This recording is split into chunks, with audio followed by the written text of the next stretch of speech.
Hey guys, what's going on? This is going to be a first for me. I'm going to do a review of last night's WWE SummerSlam pay-per-view because I thought it was a fairly decent pay-per-view. And as pay-per-views go, over the years, I mean, now with the WWE Network and everything, and not having to order them on DirecTV, that helps a lot, So, hey, $120 a year, and I get unlimited pay-per-view events, original programming, all kinds of stuff. Hey, for this pro wrestling fan, that is more than worth the price of admission. And most people, like I said, might not get that much out of it, but every once in a while I like to go back and and watch a few matches that might not get talked about, like one of Cena's early title defenses against JBL back in the day, right when Cena had first won the WWE world title. I thought that was a great match, a great physical match back when kind of the Cena era first started. Yeah. But anyways, for me, wrestling nerds like me, I love doing that. But let's get into to last night's program. Pay-per-views nowadays, it's even kind of back during my era of the Monday Night Wars and all the 12 got each company's got 12 pay-per-views a month, and coming from in the territory days, and usually a pay-per-view was a big deal, and so it was what we called the payoff. And you'd be working for something, and you'd be working to a storyline that might last 6 or something months, and like I said, and then eventually the whole idea back in the day was to tape television so that people would come to buy tickets at the arena, which nowadays the industry of professional wrestling has completely changed, and the whole thing now is to have live events and stuff like that eventually, but people would tune in to television programs and stuff, and so it's changed a lot over the years. And not to say that I'm old, but I mean I've seen it all change from the rock and wrestling era to then of course the Attitude Era and the Monday Night Wars, and then of course now to modern times with it's kind of what I call kind of the reality era, where you can look at you can look up your favorite wrestler on Twitter, or you can get his comments or something. But so pay-per-views, like I said, I don't always watch every one of them. I usually get a lot of highlights, but I do have certain ones that I watch. I always watch WrestleMania every year. I don't fast forward through anything there because I want to take in the whole situation, want to take in the scene. But then there's certain superstars that I will watch their match alone and then kind of skip through the matches of the other ones, because it's just, you're not going to get a whole lot of quality of wrestling matches nowadays on television because they're kind of given, 5 to 10 minutes to go out there and have a match, and you can't accurately tell a compelling story to the audience in 5 to 10 minutes, and so you're not going to get that much quality is what I'm saying. But every once in a while you'll get a really good one. But last night's program at SummerSlam had several good matches. Obviously I watched the pre-show one with Cesaro and Rod Van Dam, and I thought that was one of my 3 favorite matches of the pay-per-view. And it was on the pre-show, and I guess that was RVD's send-off, from what I'm guessing, until he comes back for his next kind of 3-month run or whatever it is. But I thought it was an excellent match. RVD back in the day, like I said, Mr. Monday Night, he's still got lots of skills. He's still athletically gifted, and Cesaro, he's just he's amazing. And I just loved when they put him with Heyman and things, and especially a couple of weeks ago when he came out and kind of confronted Cena about not being a wrestler and all that stuff. And Cesaro's definitely one of my favorites, and I remember watching him back when he was in Ring of Honor, especially a lot of the tapes they used to put out when he was Claudio Castiglione or something to that. I don't know. But I mean, the guy was just he's a powerhouse, and he's got some unique strength, and even in that match with Cena. That Cesaro had several weeks ago, probably on Raw. I mean, that was just an expert match. I mean, you know, Cena puts him up for the Attitude Adjustment, and he flips out of it and onto this whole different. I mean, it's just the guy's a remarkable talent, and you know, I thought that was one of my favorite matches of the pay-per-view. And as the pay-per-view goes, you got all of your kind of storyline Hollywood-ish cop matches. You know, you had your Brie Bella and Stephanie McMahon, which was a great storyline. I kind of thought they, you know, last Monday when they kind of added that last bit about Daniel Bryan's therapist and stuff, I kind of thought that was like, listen, guys, you've already got a great, you know, you already got a great story here. You've already got a great, you know, pay-per-view. And, I mean, why add that one last little kind of stupid thing, you know, especially nowadays when there's no kayfabe anymore and people know that Daniel Bryan's not going to do that type of stuff. I wonder sometimes about why they add stupid stuff like that. That's just unnecessary. I mean, I thought that standing on itself that match was a great match, or had a potential to be a great, you know, storyline. Not a great match, obviously, you know, because I mean, you know, Brie Bella is a great athlete, but you know, I think Stephanie's been out of the ring for 10-something years, and let's be honest, I mean, she wasn't exactly that great of a wrestler to begin with. But I'll tell you this, Stephanie McMahon is coming along in her own right as being a very good on the mic, getting the heat. Now, there's a difference in getting heat and then getting, you know, like cheap heat, you know, and then obviously getting...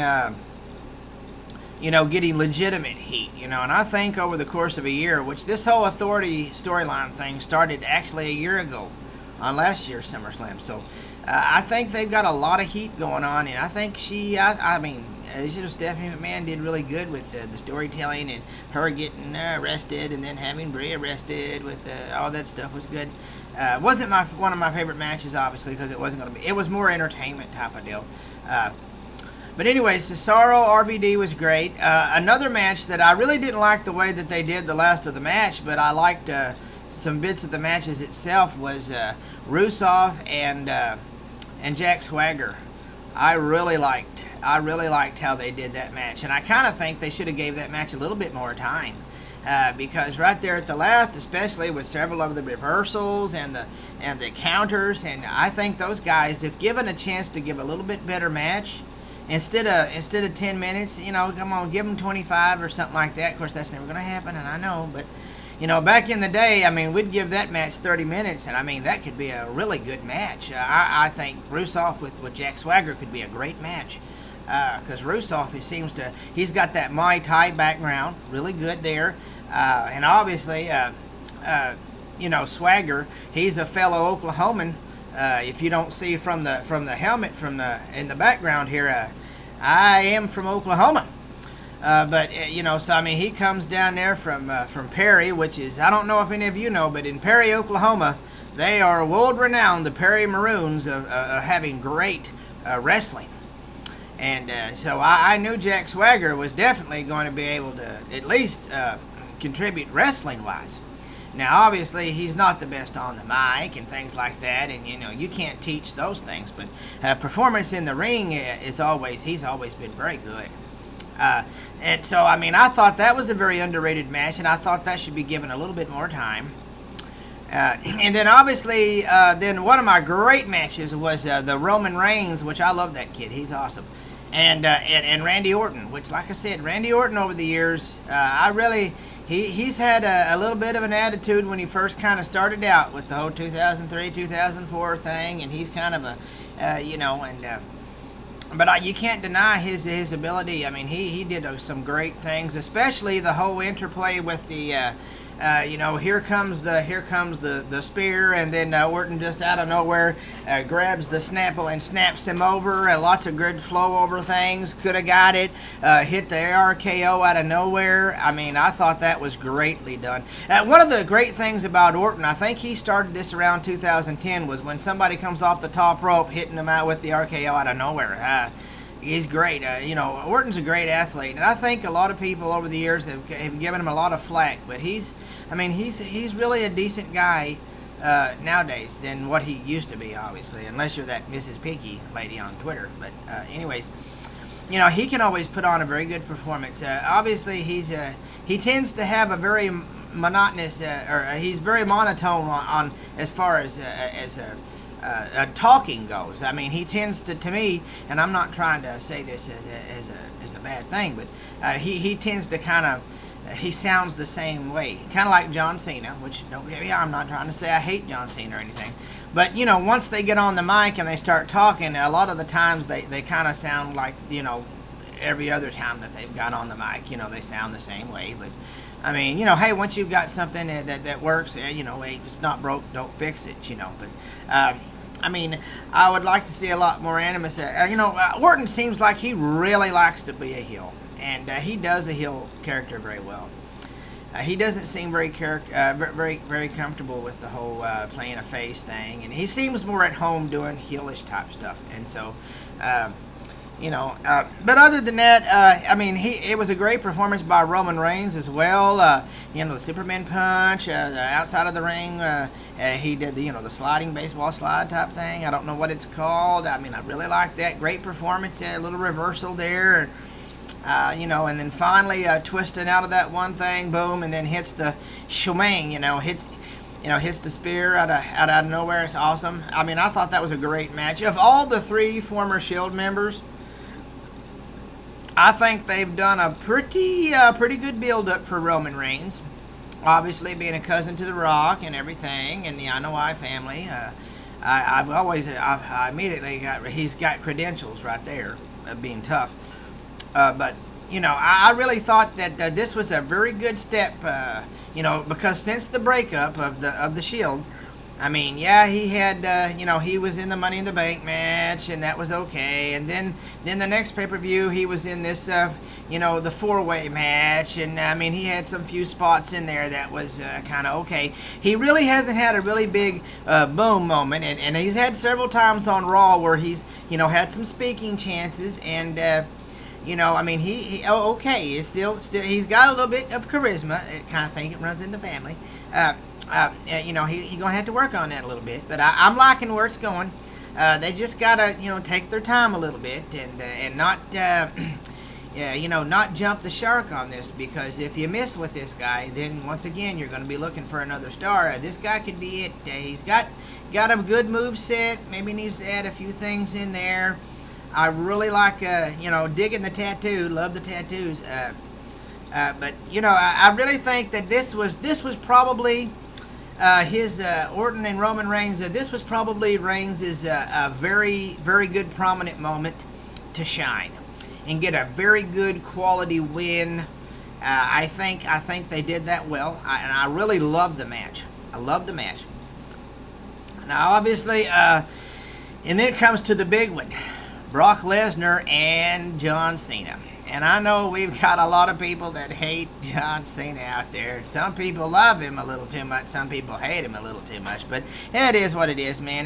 Guys, it's wrestling. It's entertainment. But I will say this. I do have a lot of respect for John Cena for what he does with the Make-A-Wish Foundation. The guy's a workhorse. He hardly ever says no to anything. He's always there.